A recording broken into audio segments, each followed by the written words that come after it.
ఈరోజు మనము తరంగాలలో ఏ ప్రాబ్లమ్స్ అడుగుతాడు అనే విషయాన్ని చూసి ఆ ప్రాబ్లమ్స్ని ఇప్పుడు చర్చిద్దాం. ఫస్ట్ 0.6 మీటర్ పొడవు గల ఒక సాగదీసిన తంత్రి ప్రాథమిక కంపన రీతిలో 30 ఎడ్జ్ల పౌనపున్యంతో కంపిస్తుందని పరిశీలించారు. తంత్రి 0.05 kg/మీటర్ల రేఖీయ సాంద్రత కలిగి ఉంటే తంత్రిలో తిర్యక్ తరంగాల ప్రసార వేగాన్ని, తంత్రిలో తన్యతను కనుక్కోండి అని అడుగుతున్నాడండి. మళ్ళొకసారి సమస్యను చూడండి. 0.6 మీటర్ల పొడవు గల ఒక సాగదీసిన తంత్రి ప్రాథమిక కంపన రీతిలో 30 ఎడ్జ్ల పౌనపున్యంతో కంపిస్తుందని పరిశీలించారు.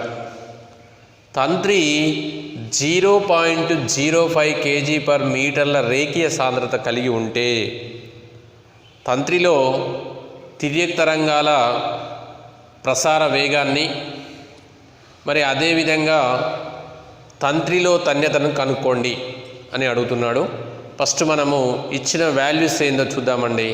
ఫస్ట్ సాగదీసిన తీగ పొడవు ప్రాబ్లంలో మనకు చూడండి, సాగదీసిన తీగ పొడవు L = 0.6 మీటర్స్ ఇచ్చాడండి. ఇక్కడ మనం 0.6 మీటర్స్ రాసుకున్నామండి. ప్రాథమిక పౌనపున్యం N, ఇక్కడ ఎన్ని ఎడ్జ్లు అండి? 30 ఎడ్జ్లు. అంటే ఇక్కడ ఇచ్చాడు చూడండి, 30 ఎడ్జ్లు అని రాసుకున్నామండి. మరి రేఖీయ సాంద్రత మ్యూ ఎంత అండి? 0.05 kg/మీటర్ అండి. ఓకేనా అండి? ఇందులో మనము మరి ఏం కనుక్కోన్నాడు? వేగాన్ని కనుక్కోన్నాడు. కాబట్టి ఇక్కడ ఏ చూస్తే ధ్వని వేగానికి సూత్రం ఏంది అంటే V = 2NL అండి. 2NL. ఇక్కడ 2 రాసుకున్నాము. N అంటే ఎన్ని ఎడ్జ్లు అండి? 30 ఎడ్జు. L వాల్యూ ఎంత ఇచ్చాడండి? 0.6 మీటర్స్ ఇచ్చాడు. 0.6 అని రాసుకున్నామండి. 2 × 30 ఇంటూ దీన్ని 6/10 రాసుకుంటున్నామండి. ఎందుకు? 0.6 కాబట్టి 6/10 రాసుకుంటే 0 క్యాన్సిల్ అవుతుంది కాబట్టి 36 మీటర్/సెకండ్ అండి. ఓకేనా అండి? ఇప్పుడు తిర్యక్ తరంగాల ప్రసార వేగం ఎంత అంటే మనకు 36 మీటర్/సెకండ్. 36 మీటర్/సెకండ్. మరి బి చూద్దాం. తీగలో తన్యత. తీగలో తన్యతకు మనకు యాక్చువల్లీ సూత్రం చూస్తే N = 1/2L/T/μ అండి. ఇక్కడ ఈ 2Lని తీసుకొస్తే 2NL = √T/μ. ఇక్కడ మనం ఏంది, ఇటు రూట్ ఉంది కాబట్టి ఇరువైపులా మనం ఏం చేస్తున్నామంటే వర్గం చేస్తున్నామండి. అప్పుడు 2NL² √T/μ². స్క్వేర్కు ఇక్కడ రూట్కు పోతుందండి. ఇక్కడనేమో 2 × 4 N² L² = T/μ. టీని ఇక్కడనే వస్తున్నాం, యూనిట్ తీసుకొస్తున్నాం. T = 4N² L² μ అవుతుందండి. ఓకేనండి? ఇప్పుడు తీగలో తన్యతకు సూత్రం ఏంటిది? T = 4N² L² μ. ఓకేనండి? ఇక్కడ 4 రాసుకున్నాం. ఇంటూ N అంటే మనకు 30 ఎడ్జ్ కదండి, 30² L వాల్యూ ఎంత అండి? 0.6 అండి. 0.6² అదేవిధంగా రేఖీయ సాంద్రత మ్యూ ఎంత అండి? 0.05. ఓకేనండి? ఇక్కడ 4 × 30 × 30 2 టైమ్స్ రాసుకుంటే మనకి ఎంత అవుతుందండి? 900 అవుతుంది. ఇంటూ దీన్ని 2 టైమ్స్ రాసామండి. 0.6 × 0.6 ఇంటూ 0.05. ఇక్కడ 4 × 900 ఇంటూ దీన్ని 6/10, దీన్ని 6/10 అని రాసుకుంటే ఇంటూ 0.05. ఓకేనా అండి? 4 9 మనకి ఎంత అవుతుందండి? 36 అవుతుంది. 6 ఎంత అవుతుందండి? 36. ఇక్కడ 0.05 ఉంది కాబట్టి 5 ఏం రాసుకుంటామండి? 100 రాసుకుంటున్నాం. ఓకేనా అండి? ఇప్పుడు ఈ 36 × 36 × 5 క్యాలిక్యులేషన్ చేస్తే 6480 వస్తుందండి. 6480. ఓకేనా అండి? దీన్ని మరి బై 100 ఉంది కాబట్టి బై 100 రాసుకున్నాం. 0 పోయింది. మనం పాయింట్లోకి మార్క్స్ ఏమవుతుందండి? 64.8 న్యూటన్స్. తీగలో తన్యత ఎంత అంటే ఏం చెప్తామండి? 64.8 న్యూటన్స్.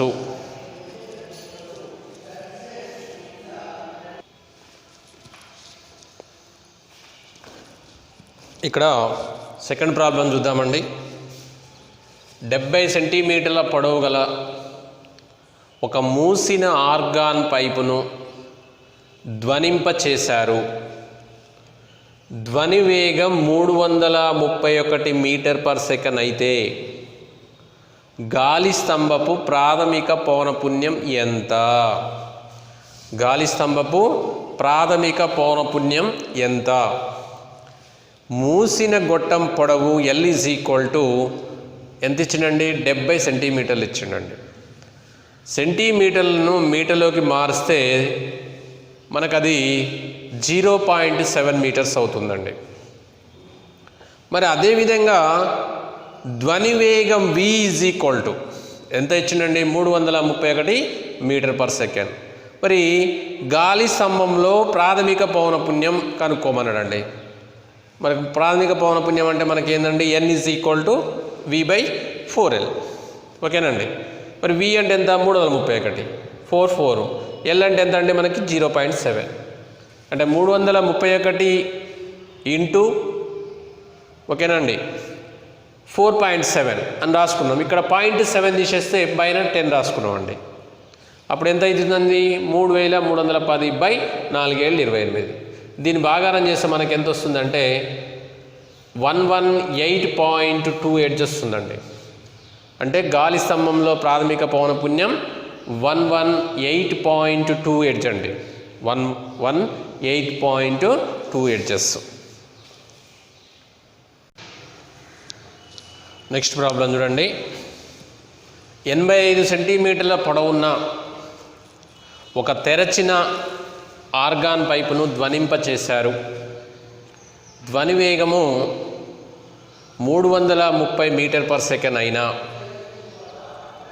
గాలి స్తంభపు కంపన ప్రాథమిక పౌనపున్యం ఎంత? మరొకసారి చూడండి.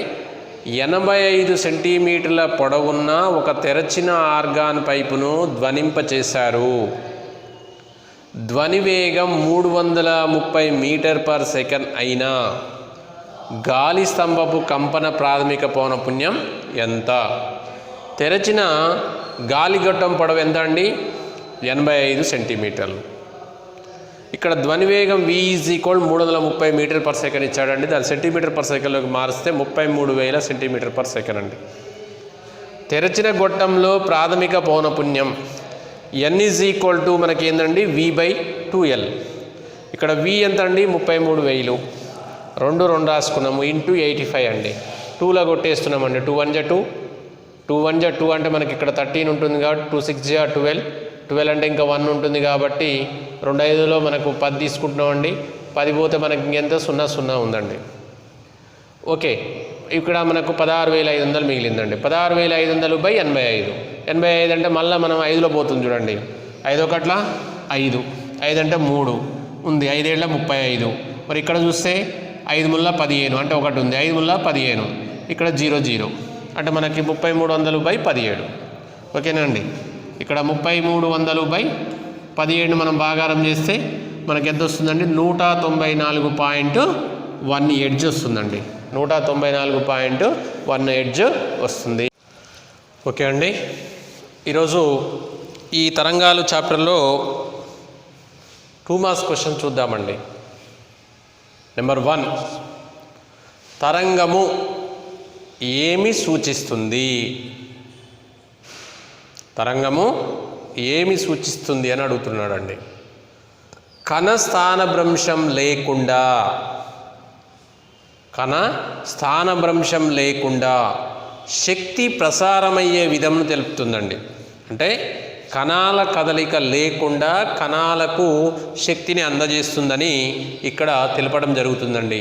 అంటే యానకంలో ఏర్పడిన అలజడి వలన శక్తి ఒక బిందువు నుండి మరొక బిందువుకు ప్రసారమయ్యే విధంను తెలుపుతుందండి. శక్తి ఏం చేస్తుందండి?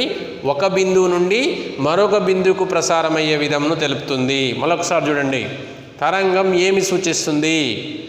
కణ స్థానభ్రంశం లేకుండా శక్తి ప్రసారమయ్యే విధమును తెలుపుతుంది. అంటే యానకంలో ఏర్పడిన అలజడి వలన శక్తి ఒక బిందువు నుండి మరొక బిందువుకి ప్రసారమయ్యే విధంను తెలపడం జరుగుతుంది. ఓకే అండి. నెక్స్ట్ నెంబర్ 2, తిర్యక్ అనుదైర్ఘ్య తరంగాల మధ్య భేదాన్ని గుర్తించండి అంటుండండి. ఇప్పుడు అసలు తిర్యక్ తరంగాలు అంటే ఏంది, అనుదైర్ఘ్య తరంగాలు అంటే వాటి భేదాలు చూద్దామండి. తిర్యక్ తరంగాలలో ప్రసారమయ్యే దిశకు లంబ దిశలో యానకంలోని కణాలు కంపిస్తాయండి. ప్రసారమయ్యే దిశకు ఏ దిశలో? లంబ దిశలో యానకంలోని కణాలు కంపిస్తాయి. ఇక్కడ చూస్తే అనుదైర్ఘ్య తరంగాలు తరంగ ప్రసారమయ్యే దిశకు సమాంతరంగా యానకంలోని కణాలు కంపిస్తాయి. ఇక్కడ చూద్దామండి సెకండ్ వన్. ఈ తరంగాలు విరూపణ స్థితిస్థాపక గుణకం గల ఘన పదార్థాలలో మాత్రమే ప్రసారమవుతాయి. ఇవి ఘన పదార్థాలలో మాత్రమే ప్రసారమవుతాయి. ప్రవాహులైన ద్రవ వాయు పదార్థాలలో ఇవి ప్రసరించవు. ఇందులో చూస్తే ఇదేం చేస్తుందండి, ఈ తరంగాలు అన్ని యానకాలలో ఘన, ద్రవ, వాయువులలో ప్రసారం అవుతాయండి. Next third one. ఇందులో శృంగాలు, ద్రోణులు ఏర్పడతాయండి ఈ తిర్యక్ తరంగాల్లో. మరి ఇందులో ఏం ఏర్పడతాయంటే సంపీడనాలు, విరళీకరణాలు ఏర్పడతాయండి. సంపీడనాలు, విరళీకరణాలు ఏర్పడతాయి. ఇవి తిర్యక్ తరంగాలకి అనుదైర్ఘ్య తరంగాలకి మధ్య తేడా అండి. నెక్స్ట్ థర్డ్ క్వశ్చన్ అండి. ఒక పురోగామి అరాత్మక తరంగాన్ని వర్ణించడానికి ఉపయోగించే పరామితులు ఏమిటి అని అడుగుతుండండి. ఒక పురోగామి అరాత్మక తరంగాన్ని వర్ణించడానికి ఉపయోగించే పరామితులు ఏమిటి? ఇందులో మరి పరామితులు ఏంటి అంటే కంపన పరిమితి ఏ అనే అక్షరం చేత సూచిస్తామండి. పౌనపున్యం న్యూ, ఆవర్తన కాలం టీ, తరంగధైర్యం లాంబ్డా, దశ పై, తరంగ సంఖ్య కేలను సూచించడం జరుగుతుందండి. ఏంటి పరామితులు? కంపన పరిమితి, పౌనపున్యం, ఆవర్తన కాలం, తరంగధైర్యం, దశ, తరంగ సంఖ్యలను సూచించడం జరుగుతుందండి. నెక్స్ట్ ఈ పరామితుల పదాలలో తరంగ వేగానికి ఒక సమాసాన్ని ఉత్పాదించండి. దేనికి సమాసాన్ని ఉత్పాదించమంటుండండి? తరంగ వేగానికి. ఒక ఆవర్తన కాలం టీలో తరంగం ప్రయాణించిన దూరం లాంబ్డా అయితే అప్పుడు తరంగ వేగానికి సూత్రం ఏందండి? తరంగం ప్రయాణించిన దూరము బై ఆవర్తన కాలం. తరంగం ప్రయాణించిన దూరమే ఇది అంటే తరంగ ధైర్యం అవుతుంది. అంటే v = λ/t. λ/t అంటే 1/t అంటే మనకి ఏమవుతుంది? న్యూ అవుతుంది కాబట్టి న్యూ లాంబ్డా. దీన్ని ω/k కూడా రాసుకోవచ్చండి. మరి v = ω/k ఎట్లా వచ్చిందనే విషయాన్ని చూస్తే v = ఆల్రెడీ మీకు λ/t తెలుసు కదండి. దీన్ని 2πతో గుణిస్తున్నా, 2/తో భాగిస్తున్నా. అప్పుడు 2π λ/2πt అవుతుంది. దీన్ని మనం 2πt × λ/2π అని రాసుకుంటున్నాం. 2π/t ఏమవుతుందండి? ω అవుతుంది. λ/2π ఏం సూచిస్తుంది? ఇక్కడ λ/2π 1/kని సూచించడం జరుగుతుంది. k అంటే ఏంటిదంటే 2π/λ అన్నట్టు. కాబట్టి v = ω/k కావడం జరుగుతుంది అనమాట. అందుకని v = λ/t nu lambda ω/k రాయొచ్చండి. నెక్స్ట్ ఫిఫ్త్ ప్రాబ్లం చూస్తే మితీయ విశ్లేషణను ఉపయోగించి ఒక సాగదీసిన తంత్రిలో తిర్యక్ తరంగాల ఒడికి ఒక సమాసాన్ని పొందండి అని అడుగుతున్నాడు. మితీయ విశ్లేషణను ఉపయోగించి ఒక సాగదీసిన తంత్రిలో తిర్యక్ తరంగాల ఒడికి ఒక సమాసాన్ని పొందండి అని అంటున్నాడు. ఒకసారి చూద్దామండి. తిర్యక్ తరంగాల వేగం v, తీగలో తన్యత t మరియు అదేవిధంగా రేఖీయ సాంద్రతలపై మ్యూలపై ఆధారపడి ఉంటుంది కాబట్టి అందుకనే v directly proportional to TA μb అని రాసుకున్నామండి. డైరెక్ట్ ప్రపోర్షనల్ పోతే ఒక v = ఒక స్థిరాంకం వస్తుంది కాబట్టి v = k TA μb అని రాసుకున్నాం. దాని సమీకరణం 1 అనుకున్నామండి. ఆల్రెడీ వేగానికి మితి తెలుసు, m0 L1 t-1. తన్యతకు మితి m1 L1 t-2 అండి. అదే మరి రేఖీయ సాంద్రతకు m1 L-1 t0. ఈ మితులను తీసుకుపోయి ఈ సమీకరణం 1లో రాద్దామండి. v అంటే నీకు already m1 L1 t-1, k అంటే మితిరహిత స్థిరాంకం కాబట్టి m0 L0 t0 అవుతుంది కాబట్టి మనం దాన్ని రాయలేదు. నెక్స్ట్ t అంటే మనకేంది m1 L1 t-2, మళ్ళీ a ఉంది కాబట్టి a రాష్ట్రం అండి. అదేవిధంగా నెక్స్ట్ మ్యూ చూస్తే m1 L-1 t0 b రాయటం జరిగిందండి. ఇక్కడ m0 L1 t-1 అని రాసుకున్న తర్వాత ఇక్కడ a అని రాస్తే ma అవుతుందండి, ఇది b అని రాస్తే ma ప్లస్ b అని రాస్తున్నామండి. నెక్స్ట్ l రాస్తే a ఏది మనకి ఇదేమవుతుందండి -b అవుతుందండి. t చూస్తే మనకి ఏమవుతుందండి -2a అవుతుంది. మరి m, l, t ఘాతాలను పోల్చగా ఇక్కడ a plus b is equal to 0, a minus b is equal to 1, ఇక్కడ -2a is equal to -1, minus minus cancel అవుతుందండి. ఓకేనండి. a ఈక్వల్ టు ఏమవుతుంది 1/2, a ప్లస్ b అంటే a ఈజ్ ఈక్వల్ -b, ఇక్కడ a value 1/2 is equal -b, b అంటే ఏమవుతుంది -1/2. ఇందులో సమీకరణం 1లో రాస్తే v is equal to k, t కాడ 1/2 మ్యూ -1/2 అండి. v is equal to k t 1/2, ఈ మ్యూ -1/2ను బై మ్యూ 1/2 అని రాసుకోవచ్చు అండి. అప్పుడు v is equal to k t by mu whole of 1/2 అని రాసుకోవచ్చు అండి. k అండర్ రూట్ ఆఫ్ ఈ 1/2 తీసేసి మనకు రూట్ t బై మ్యూ అని రాసుకోవచ్చు. ఇక్కడ స్థిరాంకం కాబట్టి అనుపాత స్థిరాంకం కాబట్టి k ఈక్వల్ 1 రాసుకుంటే v equal under root of t by mu. అంటే మనకేమడిగాడండి తిర్యక్ తరంగాల వడికి సమాసం ఏంటిది అంటే ఏం చెప్తామండి v equal under root of t by mu. Next 6th చూద్దామండి. మితీయ విశ్లేషణను ఉపయోగించి ఒక యానకంలో ధ్వని తరంగాల వడికి ఒక సమాసాన్ని పొందండి అని అడుగుతున్నాడు. ఒక యానకంలో ధ్వని తరంగాల వేగము v అనుకుంటే ఆ యానకం యొక్క ఆయతాగుణకం b మరియు యానక సాంద్రత ఏంటిదండి రో, యానక సాంద్రత రో అవుతుంది. అయితే ఇక్కడ మరి v డైరెక్ట్ ప్రపోర్షనల్ టు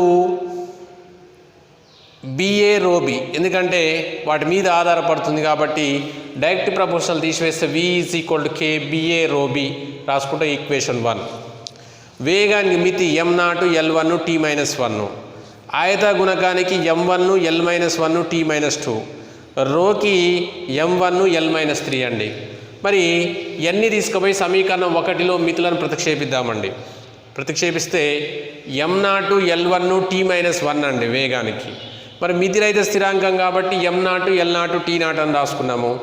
అదేవిధంగా b అంటే m1 L-1 t-2 into a, మరి అదేవిధంగా రో అంటే m1 L-3 ఇంటూ b. ఓకేనండి. ఈ విధంగా m0 L1 t-1 is equal to m into 1 into a, ma అవుతుంది కాబట్టి m ఇంటూ b mb అవుతుంది కాబట్టి ma ప్లస్ b అని రాసుకున్నాం. l -a -3b అవుతుంది, t ఏమవుతుందండి -2a అవుతుంది. మరి ఘాతాలను పోల్చితే a plus b is equal 0, a is equal to -b అవుతుందండి. అంటే a plus b is equal 0, దీన్ని పోలిస్తే మనకు -a -3b ఈక్వల్ టు 1, ఇక్కడ -2a is equal -1, minus minus cancel అవుతుంది కాబట్టి a ఈక్వల్ 1/2. ఓకేనండి. ఆ 1/2 a plus b is equal 0 అంటే a ఈజ్ ఈక్వల్ మనకి ఏమవుతుందండి -b, మరి a అంటే 1/2 is equal -b, b equal ఏమవుతుందండి -1/2.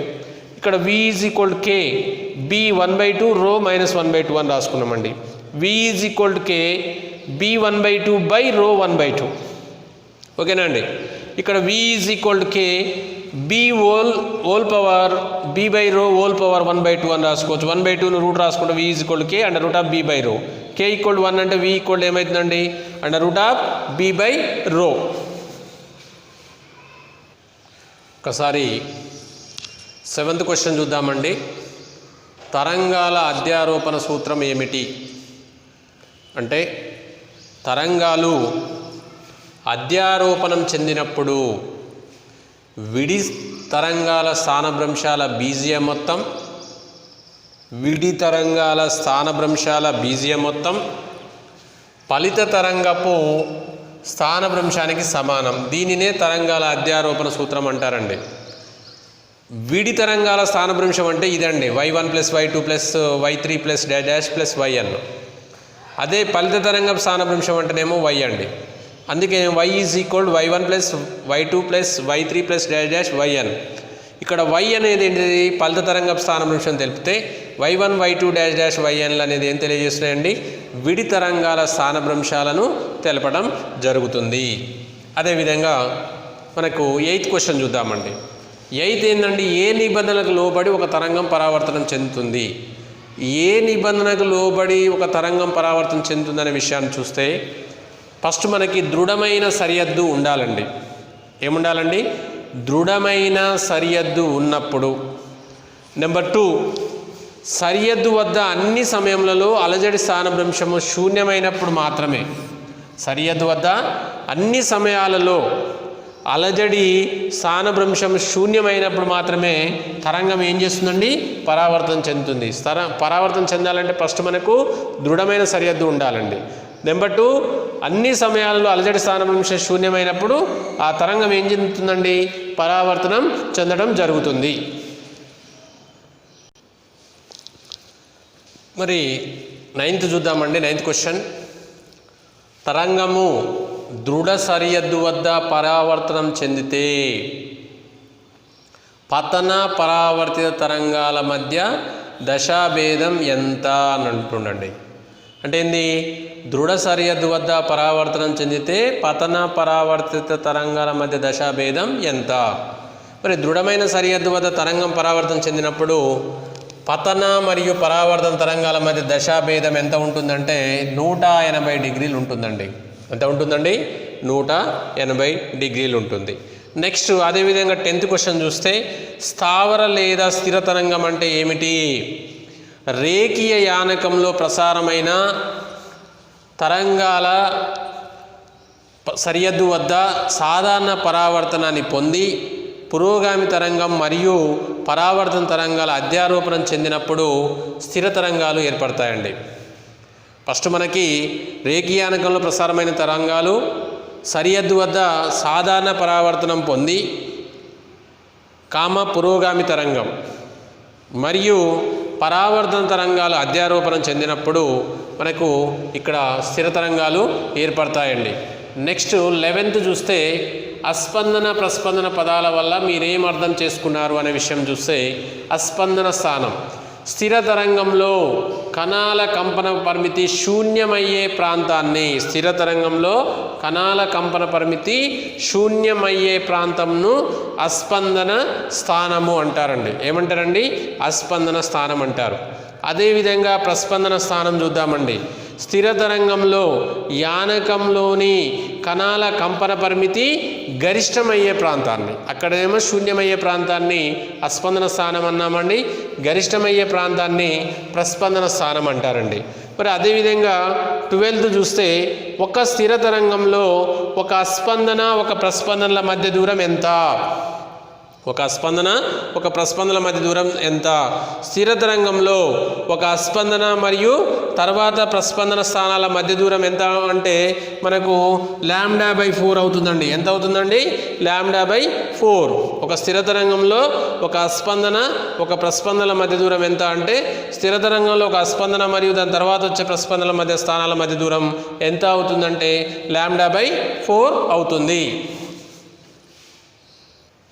నెక్స్ట్ మనకి 13th క్వశ్చన్ చూద్దామండి.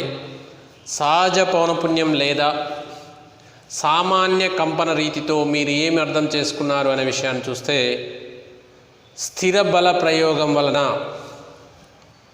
ఒక కంపించే వస్తువు చేసే కంపనాలను, స్థిర బల ప్రయోగం వలన ఒక కంపించే వస్తువు చేసే కంపనాలను సహజ కంపనాలు అంటారు.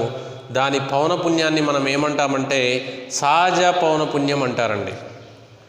దాని పౌనపున్యంను సహజ పౌనపున్యం అని అంటారు.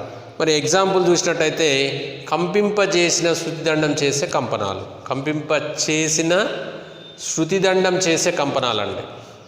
ఓకేనా అండి, కంపింపజేసిన శృతిదండం చేసే కంపనాలు ఈ సహజ పౌనపున్యానికి ఉదాహరణ అండి. మరి అదేవిధంగా అనుస్వరాలు అంటే ఏమిటి, 14వ క్వశ్చన్ మనకి అనుస్వరాలు అంటే ఏమిటి అంటే ప్రాథమిక పౌనపున్యానికి పూర్ణాంకపు రెట్లలో ఉండే ప్రాథమిక పౌనపున్యానికి పూర్ణాంకపు రెట్లలో ఉండే శబ్దస్వరాల పౌనపున్యాలను అనుస్వరాలు అంటారండి. ప్రాథమిక పౌనపున్యానికి పూర్ణాంకపు రెట్లలో ఉండే శబ్దస్వరాల పౌనపున్యాలను అనుస్వరాలు అంటామండి. మరి అదేవిధంగా 15th క్వశ్చన్కి వెళ్దామండి. 2 దృఢ ఆధారాల మధ్య ఒక తంత్రి సాగదీయడం అయ్యింది. అటువంటి తంత్రిలో సాధ్యమయ్యే కంపన పౌనపున్యాలు ఏమిటి అనే విషయాన్ని చూస్తే 2 దృఢ ఆధారాల మధ్య సాగదీసిన తీగ విషయంలో సాధ్యమైన పౌనపున్యాలు మనకు ఫార్ములా ఏంది అని అంటే NV/2L అండి. ఇక్కడ n = 1, 2, 3 తీసుకుంటే v అనేది ఏమో ధ్వనివేగాన్ని సూచిస్తే L అనేది ఏం సూచిస్తుంది అంటే తీగ పొడవును సూచిస్తుంది. మళ్ళీ ఒకసారి చూడండి, 2 దృఢ ఆధారాల మధ్య ఒక తంత్రిని సాగదీయడం అయింది. అటువంటి తంత్రిలో సాధ్యమయ్యే కంపన పౌనపున్యాలు ఏమిటి అంటే 2 దృఢ ఆధారాల మధ్య సాగదీసిన తీగ విషయంలో సాధ్యమైన పౌనపున్యాలు ఏంటివి అని అంటే NV/2L. ఇక్కడ n = 1, 2, 3. ఇక్కడ v అనేది ఏంటిదండి ధ్వనివేగం, L అనేది ఏంటిదంటే తీగ పొడవును సూచిస్తుంది. నెక్స్ట్ క్వశ్చన్, ఒక చివర మూసిన పొడవైన గొట్టంలో గాలి స్తంభాన్ని కంపింపచేస్తే సాధ్యమయ్యే అనుస్వరాలు ఏమిటి అని అడుగుతుండండి.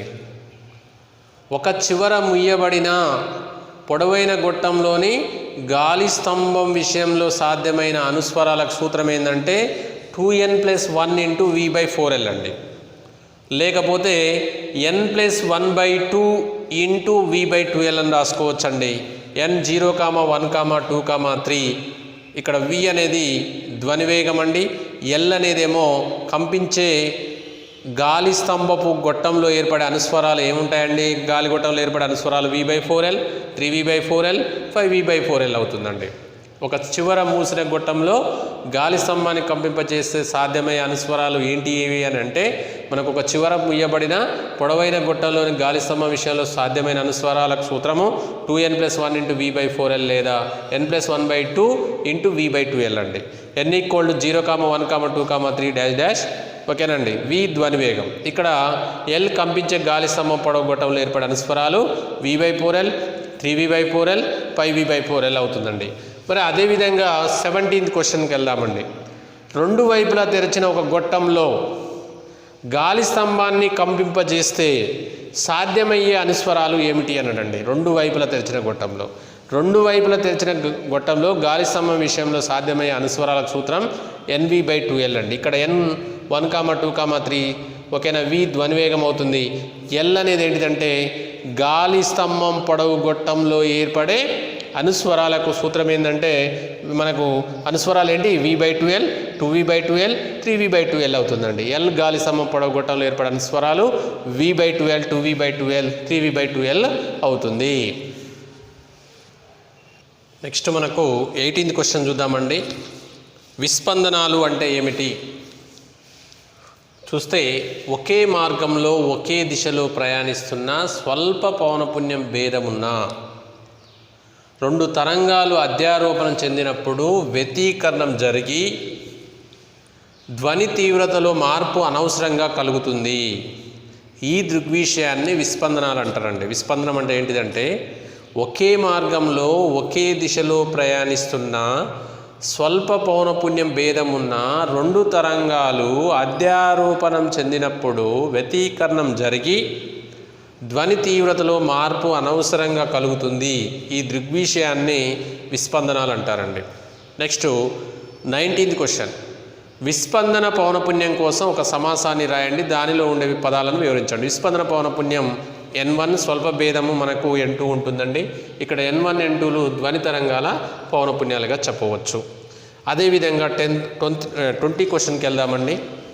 మరి డాప్లర్ ప్రభావం అంటే ఏమిటి? ఒక ఉదాహరణ ఇవ్వండి. ధ్వని జనకానికి పరిశీలకుని మధ్య సాపేక్ష చలనం వలన పరిశీలకుడు గ్రహించే ధ్వనిజనక పౌనపున్యములో దృశ్య మార్పు వస్తుందండి. పరిశీలకుడు గ్రహించే ధ్వనిజనక పౌనపున్యంలో దృశ్య మార్పు వస్తుంది. ఈ దృగ్విషయాన్ని డాప్లర్ ప్రభావం అంటారండి. డాప్లర్ ప్రభావం అంటే ఏంటిదంటే ధ్వనిజనకానికి పరిశీలకునికి మధ్య సాపేక్ష చలనం వలన పరిశీలకుడు గ్రహించే ధ్వనిజనక పౌనపున్యంలో దృశ్య మార్పు వస్తుంది. ఈ దృగ్విషయాన్ని డాప్లర్ ప్రభావం అంటామండి. మరి రైల్వే స్టేషన్లో ఉన్న పరిశీలకునికి స్టేషన్లోకి ప్రవేశించే రైలు కూత దాని అసలు పౌనపున్యం కన్నా ఎక్కువ పౌనపున్యంతో వినిపిస్తుందండి. రైల్వే స్టేషన్లో ఉన్న పరిశీలకునికి స్టేషన్లోకి ప్రవేశించే రైలు కూత దాని అసలు పౌనపున్యం కన్నా ఎక్కువ పౌనపున్యంతో మనకి ఏం చేస్తుందంటే ఇక్కడ వినిపించడం జరుగుతుంది. ఇక్కడ లాస్ట్ 21 అండి. జనకం పరిశీలకుడు ఒకదానితో మరొకటి సాపేక్షంగా ఒకే దిశలో చలిస్తున్నప్పుడు పరిశీలించిన పౌనపున్యానికి ఒక సమాసాన్ని రాయండి అంటున్నాడు. ఒకే దిశలో చలిస్తున్నప్పుడు ఇక్కడ మనకు పరిశీలకుడు ధ్వనిజనకం ఒకే వైపు చలిస్తున్నప్పుడు, మరి పరిశీలకుడు ధ్వనిజనకం రెండు ఒకే దిశలో ప్రయాణిస్తుంటే పరిశీలకుడు ధ్వనిజనకం వైపు, ధ్వనిజనకం పరిశీలకునికి దూరంగా పోతున్నప్పుడు పరిశీలకుడు గ్రహించే పౌనపున్యానికి సూత్రం ఏంటిదంటే ఇక్కడ nu is equal nu naught into v plus v naught by v plus v s అవుతుందండి. మరి అదేవిధంగా ధ్వనిజనకము పరిశీలకుని వైపు, పరిశీలకుడు ధ్వనిజనకానికి దూరంగా పోతున్నప్పుడు పరిశీలకుడు గ్రహించే పౌనపున్యానికి nu is equal nu naught into V minus V naught by V minus VS అవుతుందండి. ఓకేనండి.